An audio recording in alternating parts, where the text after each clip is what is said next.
세상의 거짓말에 속지 말라. 인생의 해답이 성경에 있다. 앞에서 우리는 하나님에 대한 오해들을 살펴봤다. 한 가지만 놓고 얘기해도 3박 4일이 모자랄 정도로 깊은 주제다. 이 주제에 대한 많은 질문이 있을 수 있다. 그렇지만 내가 말하고 싶은 핵심은 이것이다.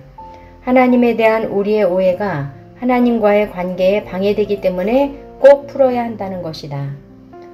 그러므로 우리가 그리스도를 대신하여 사신이 되어 하나님이 우리를 통하여 너희를 권면하시는 것 같이 그리스도를 대신하여 간청하노니 너희는 하나님과 화목하라. 고린도후서 5장 20절. 내가 안타까운 것은 많은 사람이 하나님과 화목하지 못하다는 사실이다. 그 이유를 고민해보니 많은 사람이 오해를 안고 있음을 알게 됐다. 나는 당신이 그 사실을 깨닫기 바란다. 어떤 형제가 나에게 이렇게 질문했다. 전도사님은 하나님이 고난을 주지 않으신다고 했는데 그렇다면 이스라엘 백성이 광야에서 40년 동안이나 방황한 이유는 무엇입니까? 그것이 고난 아닙니까? 나는 이 세상에 고난이 없다는 말을 하는 것이 아니다. 고난은 있다. 다만 내가 겪는 모든 고난이 다 하나님이 주신 것은 아니라는 얘기다.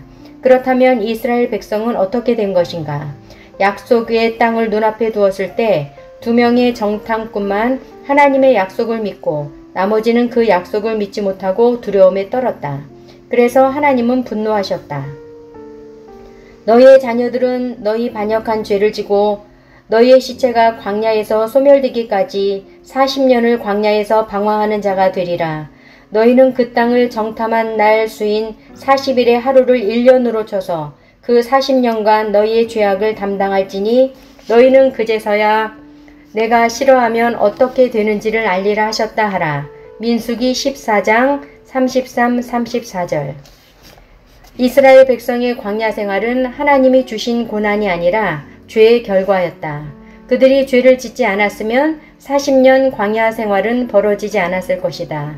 죄의 결과로 고난을 당할 수는 있어도 성숙에 이르게 하려고 하나님이 일부러 고난을 주지는 않으신다는 말이다.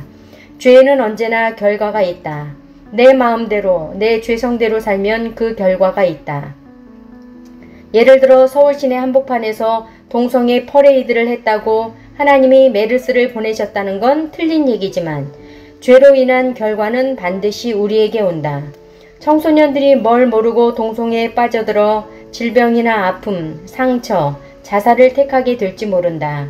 이것은 하나님이 주신 것이 아니라 우리가 죄를 지은 결과다. 동성애가 소수자 보호라는 명목 아래 인권 보호처럼 포장되고 있는 사실이 너무 안타깝다. 성경을 보면 구약에도 신약에도 동성애가 죄라고 분명히 적혀 있다. 그와 같이 남자들도 순리대로 여자 쓰기를 버리고 서로 향하여 음욕이 불릴 듯하며 남자가 남자와 더불어 부끄러운 일을 행하여 그들의 그릇 때문에 상당한 보응을 그들 자신이 받았느니라. 로마서 1장 27절. 동성애자가 되면 사망률이 높아진다. 병으로 죽을 수도 있고 자살할 수도 있다. 이는 죄에 대한 대가를 받는 것이다. 하나님이 동성애를 했다고 일부러 병을 주시거나 자살로 인도하시는 것이 아니다. 특별히 육체를 따라 더러운 정욕 가운데서 행하며 주관하는 일을 멸시하는 자들에게는 형벌할 줄 아시느니라. 베드로후서 2장 10절. 동성애는 여호와를 멸시하는 행동이다. 미국 50개 주에서 동성혼이 합법화되던 날 나는 기도를 하다가 정말 많이 울었다. 주님의 가슴이 찢어지시는 게 느껴져서 내 가슴도 찢어졌다. 동성애는 분명한 죄다. 그것은 인권보호가 아니다. 하나님은 동성애자들도 돌아오길 원하시고 사랑하신다. 또한 우리가 당하는 고난은 하나님의 징계인 경우도 있다. 우리가 죄를 짓게 되면 하나님은 징계를 하신다. 물은 내가 사랑하는 자를 책망하여 징계하노니 그러므로 네가 열심을 내라 회개하라. 요한계시록 3장 19절. 사랑의 하나님이 징계하시는 이유는 무엇일까? 또 아들들에게 권하는 것 같이 너희에게 권면하신 말씀도 잊었도다. 일러스되 내 아들아 주의 징계하심을 경히 여기지 말며 그에게 꾸지람을 받을 때에 낙심하지 말라. 주께서 그 사랑하시는 자를 징계하시고 그가 받아들이시는 아들마다 채찍질 하심이라 하였으니 너희가 참음은 징계를 받기 위함이라. 하나님의 아들과 같이 너희를 대우하시나니 어찌 아버지가 징계하지 않는 아들이 있으리요. 징계는 다 받는 것이거늘 너희에게 없으면 사생자요 친아들이 아니니라. 또 우리 육신의 아버지가 우리를 징계하여도 공경하였거든 하물며 모든 영의 아버지께 더욱 복종하며 살려 하지 않겠느냐. 그들은 잠시 자기의 뜻대로 우리를 징계하였거니와 오직 하나님은 우리의 유익을 위하여 그의 거룩하심에 참여하게 하시느니라. 무릇 징계가 당시에는 즐거워 보이지 않고 슬퍼 보이나 후에 그로 말미암아 연단받은 자들은 의와 평강의 열매를 맺느니라. 그러므로 피곤한 손과 연약한 무릎을 일으켜 세우고 너희 발을 위하여 곧은 길을 만들며 저는 다리로 하여금 어그러지지 않고 고침을 받게 하라. 히브리서 12장 5절에서 13절. 하나님을 통해 연단받은 자들은 의와 평강의 열매를 맺는다. 그러나 애초에 잘못하지 않았으면 징계도 없었을 것이다. 하나님은 우리가 잘못을 하면 부모가 아이를 훈육하듯 징계하신다. 그런데 우리는 그걸 모르고 오해한다. 하나님이 나를 성숙하게 하려고 연단시키시네? 아니다. 모든 것은 우리가 자초한 일이다. 우리의 고난이 첫 번째는 죄의 결과이고 두 번째는 징계라고 했다. 그리고 세 번째로 우리가 죄를 지은 것도 아니고 징계를 받는 것도 아닌데 고난을 당하는 경우가 있다. 그것은 바로 이 세상이 죄로 타락했기 때문이다. 네 번째로 사탄의 공격이 있다. 하나님이 아무 이유 없이 주신 고난인 경우는 결코 없다. 아무리 성숙이 이유라고 해도 하나님은 그렇게 고난을 주시는 비인격적인 분이 아니다. 인생을 변환시키는 가장 강력한 것. 내 이야기가 미흡해서 이해하지 못하는 사람이 있을지도 모르겠다. 그래도 나는 걱정하지 않는다. 우리의 모든 궁금증에 대한 해답은 성경에 있다. 그래서 나는 성경을 많이 읽기를 권한다. 나는 성경을 많이 읽는다. 성경을 읽으면서 그동안 내가 왜 이런 걸로 고민했지? 하는 것이 너무 많다. 성경은 정말 놀라운 책이다. 궁금한 게 있으면 목사님, 전도사님께 물어보는 것도 좋고 리더에게 물어보는 것도 좋지만 무엇보다 좋은 것은 성경을 직접 읽는 것이다. 간식 먹듯이 성경을 읽지 말고 잔치상 밥 먹듯이 성경을 읽으라는 말이 있다. 큐티는 성경을 읽으며 하나님과 친밀해지고 하나님의 음성을 듣는 시간이다. 그러나 그것만으로 충분하다고 생각해서는 안 된다. 그것은 깊은 묵상에 들어가는 것이고 우리가 또 변화되고 하나님 뜻대로 살기 위해서는 무시로 자주 성경을 읽어야 한다. 어떤 유명한 목회자, 훌륭한 선교사의 설교를 아무리 많이 들어도 신자 스스로가 성령님을 의지해 성경 한 구절을 차분히 읽는 것만 못하다고 생각한다. 성령님이 당신에게 직접 말씀하시는 것이 최고다. 성령님이 성경의 저자이기 때문이다. 성령님이 우리에게 말씀해 주는 것만큼 우리 삶을 변화시키며 강력하게 은혜를 주는 것은 없다. 내 인생을 가장 변화시킨 순간은 창세기부터 요한계시록까지 성경을 일독한 순간이었다.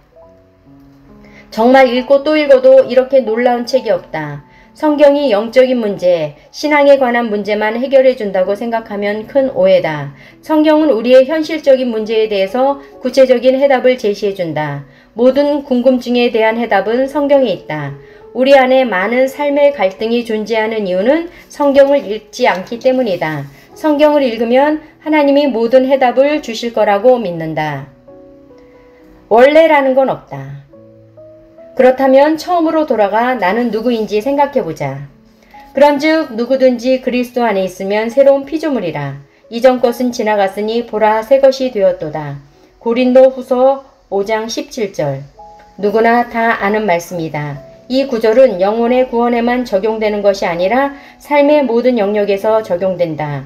이것을 모르는 사람들이 굉장히 많다. 새로운 피조물이 되면 그리스도 피의 능력이 삶의 모든 영역에서 언제나 역사하게 된다. 그 능력을 받게 된다. 예를 들어 유전적 질병을 생각해보라. 당신의 할머니도 당뇨고 할아버지와 엄마 아빠도 모두 당뇨다. 그러면 당신이 당뇨에 걸릴 확률이 높은가 낮은가? 높다.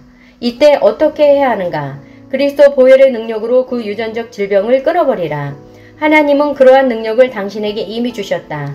그것이 바로 새롭게 되는 것이다.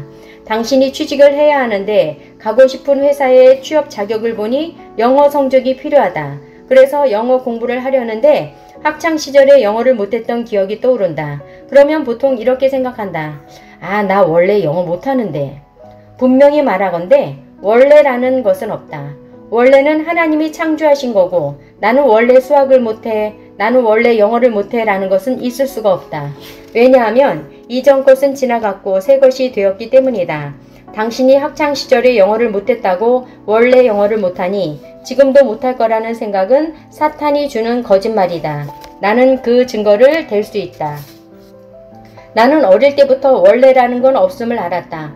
보혈의 능력으로 새롭게 될 수 있음을 알았다. 나는 하나님이 모든 사람을 천재로 만드셨다고 믿는다. 그런데 그 천재성이 어디에 있는지 발견하는 것은 우리 몫이다. 나는 대학 입시가 끝나자마자 예비 입시생을 가르쳤다. 그러니까 1살밖에 차이 나지 않는 학생을 가르친 것이다. 내가 처음으로 가르친 아이는 막 고등학교 3학년이 된 여자아이였다. 그 여학생은 수학을 너무 싫어했다. 관심도 없을 뿐더러 잘하고 싶은 마음도 없었는데 부모님이 과외를 시키니 하게 된 것이다. 그 학생은 그때까지 수학 성적이 30점을 넘어본 적이 한 번도 없었다. 나는 3개월 만에 그 학생의 수학 성적을 60점 가까이 올려주었다. 오랫동안 학생들을 한국 대학에 보내는 일을 하다가 나중에는 미국 대학에 보내는 것으로 직업을 바꿨다. SAT를 가르쳤는데 대부분 귀한 집 자제였다. 그 아이들은 자기들이 꼴통이라고 했다. 미국에 사는데 영어를 못했다. 한국 아이들끼리 놀면서 마약하고 막 살았기 때문이다. 부자인 부모님께 언젠가 유산을 받을 테니까 대학에 가고 싶어 하지도 않았다. 공부에 대한 동기가 없으니 공부를 해본 적이 전혀 없었다. 그저 부모님 때문에 억지로 학원에 왔을 뿐이다. 아이들은 껌을 짝짝 씹으면서 나를 위아래로 훑어보았다. 나는 아이들에게 이렇게 말했다. 하나님이 너를 놀랍고 아름답게 만들었다. 너는 천재다. 그러면 애들이 껌을 씹으면서 비웃었다. 나는 이렇게 물었다. 너 어느 대학에 가고 싶어? 대학 가고 싶은 생각 없는데요? 그래? 그래도 간다고 하면 어느 대학에 가고 싶어? 이렇게 물으면 공부를 잘하는 사람이나 못하는 사람이나 거의 비슷하게 하버드나 스탠포드를 이야기한다. 사실 아는 대학이 별로 없기 때문이다. 나는 이렇게 말한다. 그래? 너 거기 갈 수 있어. 그러면 아이들이 씹던 껌이 입 밖으로 튀어나온다. 그러면서 욕도 함께 나온다. 특히 남학생들이 심하다. 대부분 처음에 나를 엄청 싫어한다. 내가 미쳤다고 생각한다.